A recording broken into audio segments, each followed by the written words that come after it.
आज मैं आपके सामने light, shadow and reflection chapter का पार्ट 2 लेके आई हूँ।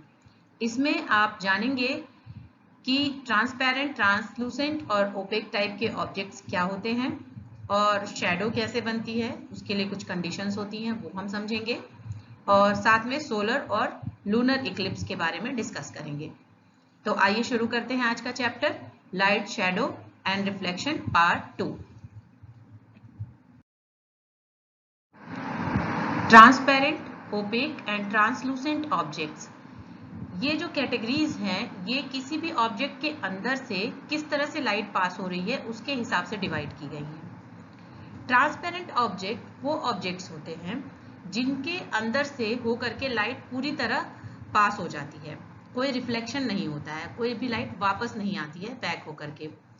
तो इस तरह के ऑब्जेक्ट को हम ट्रांसपेरेंट बोलते हैं। इस तरह के ऑब्जेक्ट के दोनों ओर हम देख सकते हैं, हम आर पार देख सकते हैं इनके। जैसे इसका एग्जाम्पल है एयर है, एयर के थ्रू पूरी तरह से लाइट क्रॉस हो जाती है। प्योर वाटर है, प्योर वाटर में हम देखते हैं कि लाइट कोई भी रिफ्लेक्ट नहीं होती है, प्योर वाटर में लाइट बिल्कुल क्रॉस हो जाती है। इसी तरह से प्लेन ग्लासेस होते हैं, उनमें भी हम ट्रांसपेरेंसी का गुण देख सकते हैं। और कुछ प्लास्टिक्स भी होते हैं जिनके अंदर से हम उनके आर पार देख सकते हैं। तो इस तरह से ये ऑब्जेक्ट क्या करती हैं, पूरी तरह से ही लाइट को अपने आर पार निकलने देती हैं, जिससे हम इन ऑब्जेक्ट्स को ट्रांसपेरेंट ऑब्जेक्ट के नाम से जानते हैं। ओपेक ऑब्जेक्ट वो ऑब्जेक्ट्स होते हैं जो बिल्कुल भी लाइट को पास नहीं होने देते। वो एक बिल्कुल एक तरह से आप कह सकते हैं एक बैरियर की तरह लाइट के सामने आ जाते हैं, कोई भी लाइट का एक पार्टिकल दूसरी साइड नहीं निकल सकता है। अब ओपेक ऑब्जेक्ट के एग्जाम्पल के तौर पे आप समझ सकते हैं, जैसे कार्डबोर्ड लिया, कार्डबोर्ड के आसपास कोई भी, कार्डबोर्ड की तरफ से कोई भी लाइट अगर पास होती है तो वो पूरी तरह से पास ही नहीं होगी, कुछ भी लाइट पास नहीं होगी और एक हमें इमेज जो है एक शैडो सा दिखाई देगा दूसरी तरफ। वो शैडो इसलिए दिखता है क्योंकि कोई भी लाइट पास नहीं हो पा रही है। इसी तरह से कोई भी ऑब्जेक्ट, हम बुक ले सकते हैं, बुक के एक तरफ से हम अगर लाइट क्रॉस कराते हैं तो दूसरी तरफ बुक की शैडो बनती है, ये बिल्कुल भी लाइट को पास नहीं होने देते हैं। तो इस तरह के ऑब्जेक्ट को हम ओपेक ऑब्जेक्ट्स बोलते हैं। तीसरी कैटेगरी है ट्रांसलूसेंट ऑब्जेक्ट्स की। ट्रांसलूसेंट ऑब्जेक्ट वो ऑब्जेक्ट्स होते हैं जिनमें थोड़ी बहुत लाइट पास हो सकती है, थोड़ी बहुत नहीं होती है और थोड़ी बहुत हो सकती है। जैसे आप कुछ खिड़कियों के कांचों में देखते होंगे, जो कांच लगी होती है खिड़कियों में, उसमें कुछ रफ सा सरफेस होता है, वो घिसा हुआ होता है, तो उसमें हल्का फुल्का उसके आर पार दिखता है लेकिन पूरी तरह से नहीं दिखाई देता है। इसी तरह से बटर पेपर होते हैं, कुछ पतले वाले प्लास्टिक भी होते हैं जो ट्रांसलूसेंट की तरह बिहेव करते हैं। तो इस तरह के ऑब्जेक्ट्स में लाइट पूरी तरह पास नहीं होती है। तो इस तरह से हमने जाना कि ट्रांसलूसेंट, ओपेक और ट्रांसपेरेंट ऑब्जेक्ट क्या होते हैं। Shadow. A shadow is dark patch formed on other side of an opaque body in the path of light. It is formed when the path of light is obstructed by an opaque object. इसका कहने का मतलब ये है कि shadow एक dark patch होता है और जब ये तभी बनता है जब कभी भी लाइट के पाथ में कोई ओपेक बॉडी आ जाती है। अब ओपेक बॉडी आने से क्या होता है, जो लाइट होती है वो ओपेक बॉडी से टकरा करके वहीं पर ऑब्स्ट्रक्ट हो जाती है, उसका पाथ जो है रुक जाता है वहीं पर, पीछे की तरफ कोई लाइट क्रॉस नहीं हो पाती है, अदर साइड में कोई भी लाइट नहीं जा पाती है। तो एक ब्लैक कलर का हमें पैच दिखाई देता है, तो वो जो पैच होता है वही पैच शैडो कहलाता है। अब ये जो शैडो होती है वो कई चीजों पर डिपेंड करती है।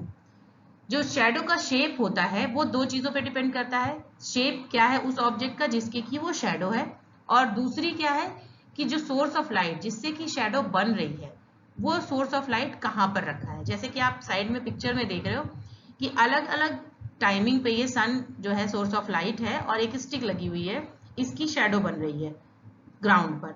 तो आप सुबह के टाइम 6 AM के टाइम में देखिए शैडो लंबी है, उसके बाद 12 o'clock नून में उसकी शैडो सबसे छोटी है, फिर लास्ट में जाकर के शाम को वापस से लंबी हो रही है। तो जो सन की पोजीशन है उस पर डिपेंड कर रही है शैडो की लंबाई। तो इस तरह से जो शेप होता है वो शैडो का, वो इस चीज पे भी डिपेंड करता है कि वो सोर्स ऑफ लाइट कहाँ पर रखा हुआ है। दूसरी जो चीज है वो colour of the shadow is always black. जो भी शैडो हमें मिलेगी वो हमेशा ब्लैक कलर की मिलती है। कोई भी कलर का ऑब्जेक्ट लीजिए, डजेंट मैटर, शेडो हमें ब्लैक कलर की ही मिलेगी। कुछ पार्ट होते हैं जो थोड़ा ग्रे कलर के हो सकते हैं, बट मोस्टली ब्लैक कलर के होते हैं। और तीसरी चीज, स्क्रीन का होना जरूरी है। Screen is necessary to form a shadow. जैसे आप यहाँ पे देख रहे हो ग्राउंड है, ग्राउंड यहाँ पे स्क्रीन का काम कर रहा है, वहां पर शेडो बन रही है। तो इस तरह से शेडो बनने के लिए एक स्क्रीन का होना जरूरी होता है। Other than its shape, no detail of the object can be seen on the shadow. अगर हम ऑब्जेक्ट के बारे में जिसकी की शेडो बन रही है, उस शेडो के हिसाब से हम उस ऑब्जेक्ट का कुछ अंदाजा लगाना चाहें या कुछ जानकारी पाना चाहें, तो हमें सिर्फ उस ऑब्जेक्ट के शेप की जानकारी मिलेगी, और इसके अलावा हमें कोई भी इंफॉर्मेशन उस शेडो को देख करके नहीं मिलेगी। Solar Eclipse. हम सभी जानते हैं कि पृथ्वी यानी कि अर्थ और मून यानी कि चंद्रमा अपने अपने ऑर्बिट में घूमते रहते हैं। पृथ्वी सूर्य के चारों तरफ, सन के चारों तरफ चक्कर लगाती है अपने ऑर्बिट में, और मून जो है वो अर्थ के चारों तरफ अपने ऑर्बिट में चक्कर लगाता है, जैसे कि आप देख रहे हो पिक्चर में। फिर एक टाइम ऐसा आता है कि सन, मून और अर्थ तीनों एक स्ट्रेट लाइन में आ जाते हैं, और स्ट्रेट लाइन में इस तरह आते हैं कि मून सन और अर्थ के बीच में आ जाता है। आप पिक्चर को देखते हुए समझ सकते हैं। इस कंडीशन में क्या होता है कि सन से जो आने वाली रेज होती हैं, उसकी वजह से मून का शैडो अर्थ के कुछ पार्ट्स पर पड़ता है। तो इस तरह की पोजीशन जब कभी भी बनती है, तो मून का जो शैडो जिस पार्ट में पड़ रहा है, उस पार्ट के लिए सोलर इक्लिप्स होता है। जैसे आप यहाँ देख रहे हो पिक्चर में कि मून की शैडो अर्थ के थोड़े से पार्ट पे पड़ रही है, तो सिर्फ उस रीजन में सोलर इक्लिप्स दिखाई देगा। और आप देख रहे हो कि मून से जो सीधा जो डार्क कलर का शैडो बन रहा है, उस शैडो को हम अम्ब्रा के नाम से जानते हैं। और साइड साइड में एक पर्पल कलर का, जो आप उसको पार्शियल शैडो कह सकते हो, थोड़ा हल्का शैडो बन रहा है, उसको हम पेनम्ब्रा बोलते हैं। ठीक है, तो इस तरह से जो पोजीशन बनी उसको बोलते हैं सोलर इक्लिप्स। जब अर्थ, मून और सन एक लाइन में आ जाए, एक स्ट्रेट लाइन में, और मून उनके बीच में हो, मून की शैडो अर्थ के थोड़े से पार्ट पे पड़ती हो, ये कंडीशन होती है सोलर इक्लिप्स की। और सोलर इक्लिप्स हमेशा न्यू मून डे के दिन ही होता है, मतलब अमावस्या के दिन ही होता है। क्योंकि देख रहे हो आप कि आधे पार्ट की इसमें मून का जो आधा पार्ट है वो बिल्कुल ब्लैक है, तो अर्थ से देखने पर ये बिल्कुल ही काला दिखेगा, जो कि अमावस्या के दिन पे होता है। तो जो भी सोलर इक्लिप्स होगा वो हमेशा न्यू मून डे के दिन ही होता है। Lunar Eclipse. लूनर इक्लिप्स तब होता है जब अर्थ की शैडो मून पर पड़ती है। ऐसा तब होगा जब अपने अपने ऑर्बिट में घूमते हुए सन, मून और अर्थ इस कंडीशन में आ जाते हैं कि अर्थ जो है वो मून और सन के बीच में आ जाए।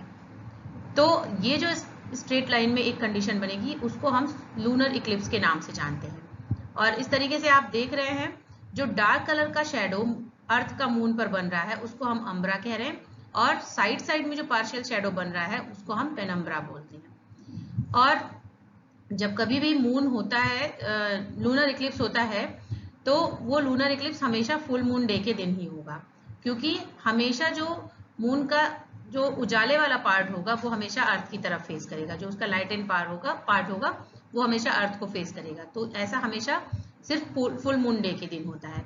और जब कभी भी हम अम्ब्रा के रीजन से या से अलग हटके पेनम्ब्रा के रीजन से मून को देखेंगे, तो वो पार्शियल लूनर इक्लिप्स कहलाता है। वहां पर हमें चंद्रमा थोड़ा सा छुपा छुपा सा दिखाई देगा, वो पार्शियल लूनर इक्लिप्स होता है।